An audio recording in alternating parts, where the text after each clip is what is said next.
5 seconds to go.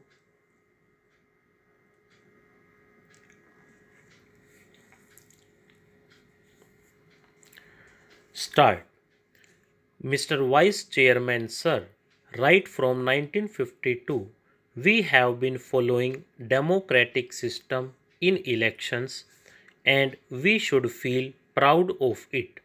But as the days are passing by, the democratic system is being affected and our election system has to be changed as it is creating disharmony at the social level of our country.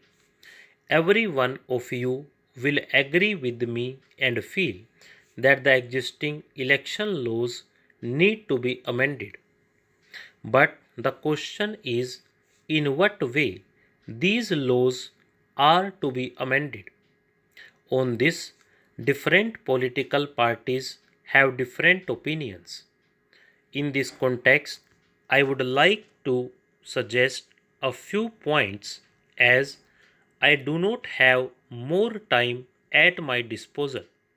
Sir, I would like to refer to the expenditure incurred during elections. There are incidents where a single candidate contesting from a parliamentary constituency spent more than rupees 1 crore. The election wave is spreading and so is the expenditure. As the prices are increasing, election expenditure is also increasing simultaneously.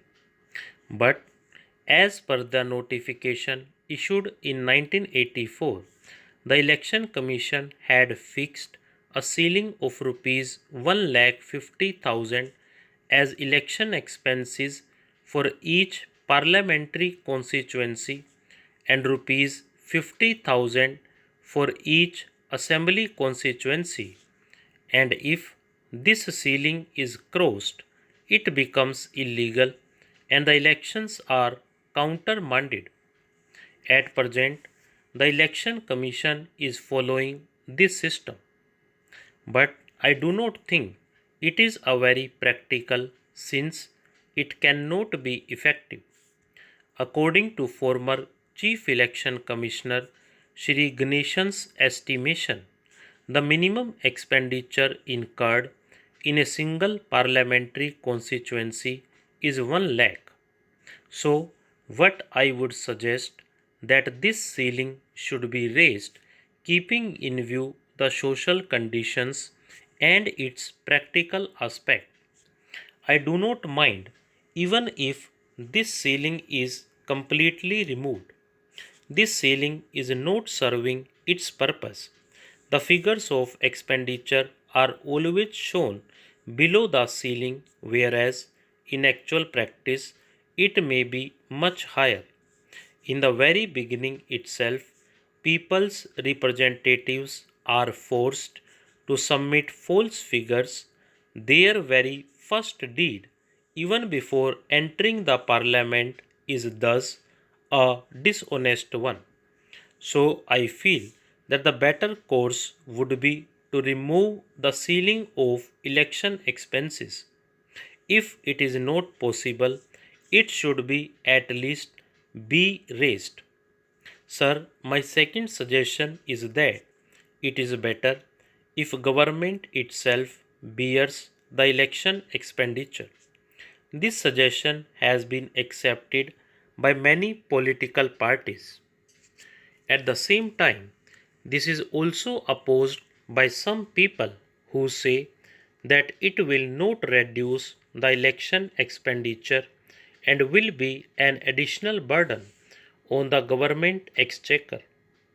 In Europe, in some countries like Germany, France, and also in Japan, this state funding system has been successfully implemented, but in my opinion, instead of giving it in cash, it can be paid in kind. For example, in the form of voters' slips, election propaganda material, posters, or public address system for election meetings. This again should be made available only to the recognized political parties.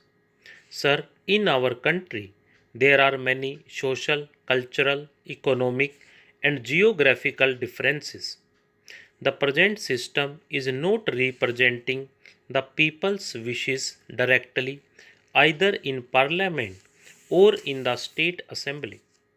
Sometimes the party securing 40% votes is getting 70% seats, and sometimes the party securing 40% votes is not getting even 20% seats. We are witnessing this in many parliamentary elections and assembly elections. So, the present system is defective. Therefore, in my opinion, the system of proportional representation would be a better alternative. Of course, this system also has its own advantages and disadvantages. We have to consider the advantages as well as the disadvantages of this system. Under this system, one argument is that coalition government will come to power and there will be instability either in the center or in the states, and the leadership of the political parties becomes arbitrary and dictatorial.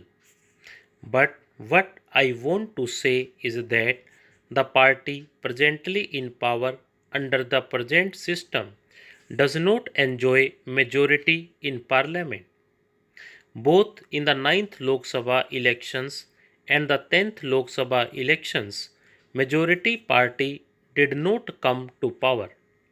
We cannot come to the conclusion that coalition government will be a failure and will not be stable because in West Bengal coalition government is continuing and is stable.